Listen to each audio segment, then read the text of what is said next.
La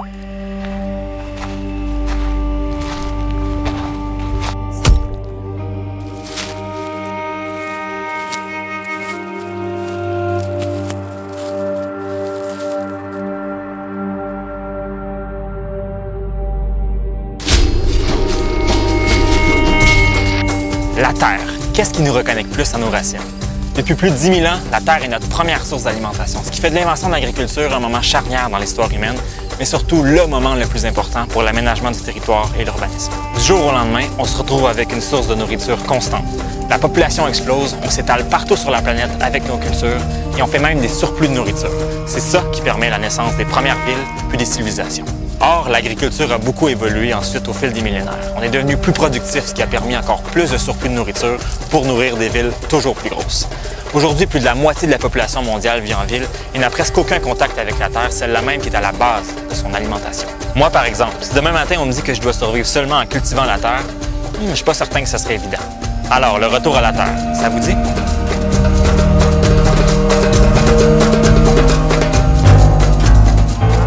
Mon nom est Joshua Mathieu Lacroix. Je suis une future relève agricole sur une ferme située à Sainte-Cécile-de-Witten. Dans le fond, on arrive à la table le matin vers 5h30, 6h. On écure les animaux, on donne la moulée, le lait aux petits veaux. Ça, c'est notre petite dernière. Elle est née en fin de semaine. Nous, on fait du laitier. On cultive un peu de céréales quand même, mais le rendement est beaucoup moindre à l'hectare. On ne veut pas les cours d'eau ruissellent vers le fleuve. C'est pour ça que tous les terres près du fleuve, c'est eux autres qui contiennent le plus de sédiments. C'est pour ça que c'est important de protéger nos terres fertiles. Tu piétines un petit peu, mais maintenant, c'est des hectares et des hectares que tu as piétiné, puis c'est de la surface en moins à cultiver.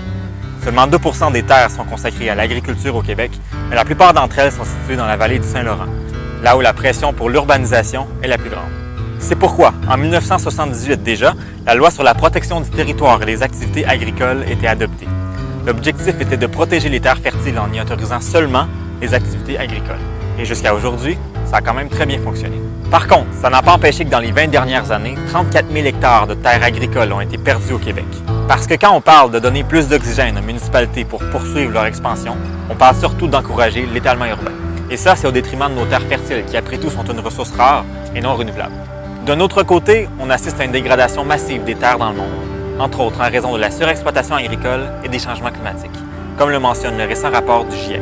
Ça veut dire une perte de productivité des terres, une plus grande concurrence pour se les approprier, une augmentation du prix des aliments, bref, ce sera peut-être plus difficile de nourrir tout le monde. Pour protéger nos terres agricoles, il va falloir voir plus loin et protéger aussi les espaces naturels qui les bordent, voire reboiser là où c'est nécessaire pour lutter contre la désertification des sols.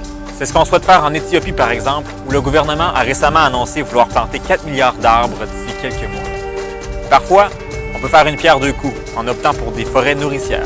On peut créer des ceintures vertes, donc la protection des milieux naturels autour des grandes villes, par exemple Montréal, Québec. On a des beaux exemples comme à Toronto où cette ceinture verte-là, à l'intérieur, il y a des milieux agricoles aussi. Puis ces milieux-là produisent 55 % des fruits de la province de l'Ontario. Ça m'amène à dire justement pour ceux qui vivent en ville, comment faire pour rapprocher les aliments de leur assiette. C'est là qu'on assiste à un réel regain d'intérêt pour une agriculture urbaine.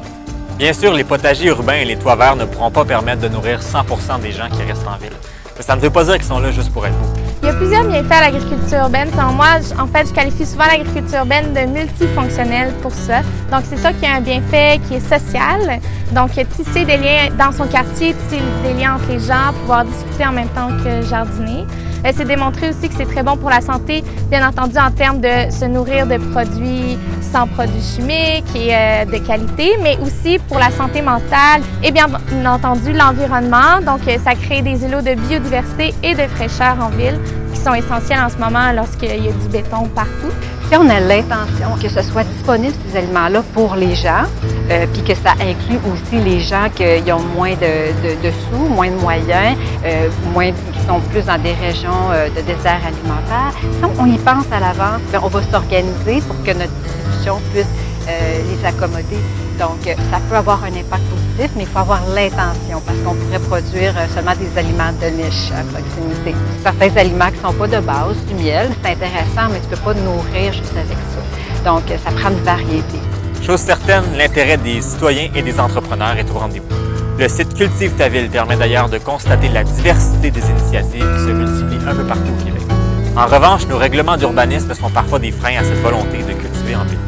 Je crois qu'il y a vraiment un mouvement très fort et très citoyen qui a débuté il y a 10 ans pour l'agriculture urbaine, mais là, je crois qu'on est rendu au moment qu'il faut une volonté politique pour continuer vers l'avant.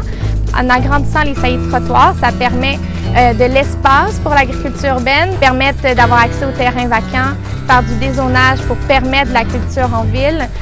Donc, c'est ce genre de règlement-là qu'on espère qu'ils s'en viennent pour permettre vraiment une agriculture urbaine légale et saine.